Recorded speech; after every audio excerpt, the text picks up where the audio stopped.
کہ سب سے اچھا ایمان کس کا ہے؟ فرمایا سب سے اچھا اور کامل ایمان اس کا ہے جس کے اخلاق اچھے ہیں، جو بات اچھی کرتا ہے، جو لوگوں کے برائیوں کی ٹو میں نہیں رہتا، جو لوگوں کو اذیت نہیں پہنچاتا، جس کی طبع میں حیا ہے، جس کی طبیعت میں وفا ہے، جس کے انداز کے اندر محبت ہے، مروت ہے، بھائی چارہ ہے، حسن سلوک ہے، رواداری ہے، ان چیزوں سے مل کے اخلاق بنتا ہے، اچھی عادتوں سے اخلاق بنتا ہے، رویوں سے اخلاق بنتا ہے، لوگوں کے بارے میں اچھا سوچنے سے اخلاق بنتا ہے۔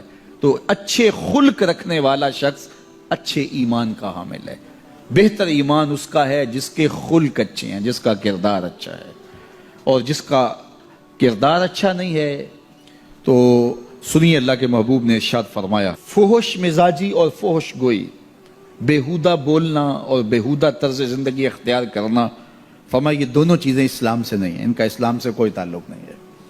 اسلام تو لطیف دین ہے، اسلام تو خوبصورت دین ہے، اسلام تو دین محبت ہے۔ فرمایا تم میں سے سب سے اچھا اسلام اس کا ہے جس کے خلق اچھے ہیں۔ اور اللہ کے محبوب نے فرمایا بُعِثْتُ لِأُتَمِّمَ مَكَارِمَ الْأَخْلَاقِ، میں اس لیے بھیجا گیا ہوں کہ میں اخلاقیات کی قدروں کو بلند کر دوں، اخلاقیات کی قدروں کو اونچا کرنے کے لیے، ان کی تکمیل کے لیے میں بھیجا گیا ہوں۔ اور اللہ کے محبوب کے اخلاق ایسے ہیں کہ خود میرا رب کہتا ہے اِنَّكَ لَعَلَىٰ خُلُقٍ عَظِيمٍ، محبوب تیرے خلق عظیم ہیں۔ تو جس کے خلق کو میرے رب نے بھی عظیم کہا، وہ خلق کتنے عظیم ہوں گے۔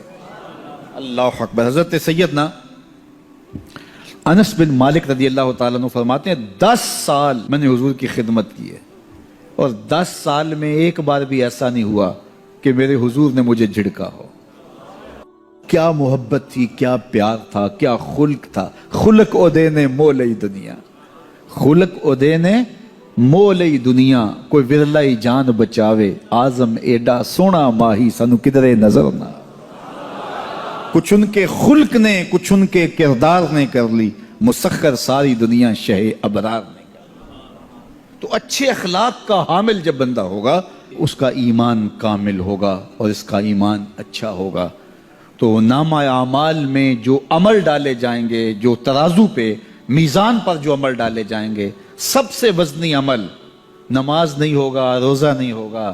سب سے وزنی عمل کون ہوگا؟ جو پلڑے کو جھکا دے گا، وہ حسن خلق ہے۔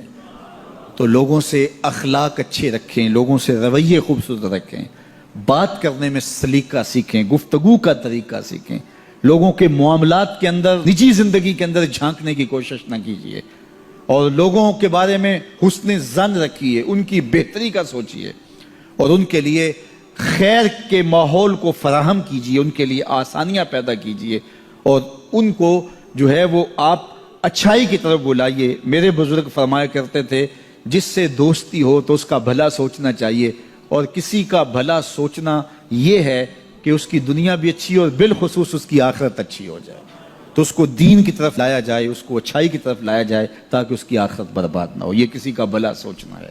تو اچھے اخلاق کا حامل شخص ہی ایک اچھا مسلمان ہوتا ہے۔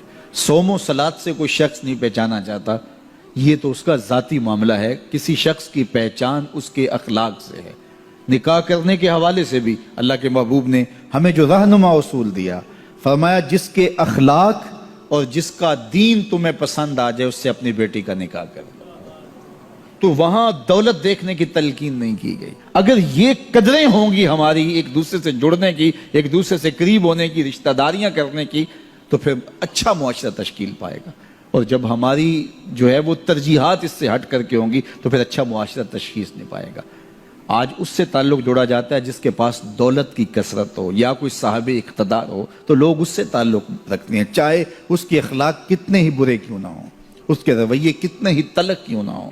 جو اچھے خلق کا حامل ہے اس کی قربت اختیار کرو، تمہیں زندگی اور آخرت کا نور نصیب ہوگا۔